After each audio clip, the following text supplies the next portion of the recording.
Salut, Lu. Waouh, trop design ta chaise. Tiens, ça t'apprendra.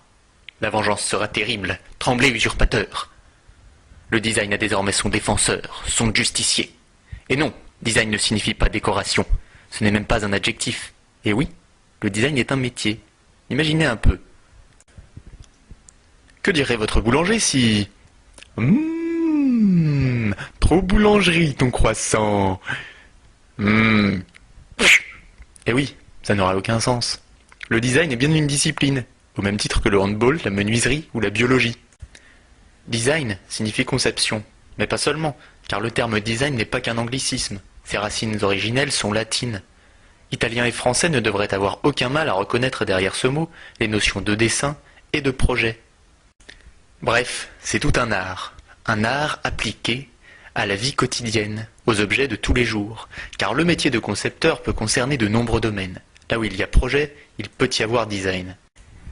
Mais concentrons-nous sur la conception d'objets, là où le rôle du designer est de mettre en cohérence les impératifs techniques, esthétiques et fonctionnels. Son rôle est de dessiner, plus ou moins en profondeur, un objet qui porte les valeurs d'une entreprise et saura se faire apprécier des consommateurs, parce que face aux concurrents, il sera plus pratique, moins cher, plus beau, plus performant ou moins nocif pour l'environnement. Mais pourquoi les frontières du design sont-elles si difficiles à cerner? Sans doute parce que le design est un métier de dialogue, et que le designer se doit de se laisser imprégner par le savoir-faire des ingénieurs, les intentions du marketing, les échos socioculturels ou les mutations technologiques. Mais comment fait-il? En réalité, il dispose d'un cerveau particulièrement performant, mais aussi d'une arme secrète.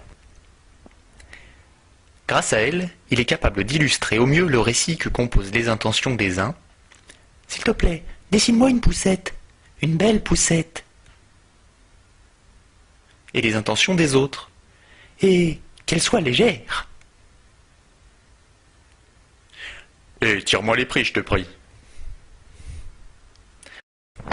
Bref, de sa baguette presque magique, il tâche de réunir toutes les voix en une partition harmonieuse.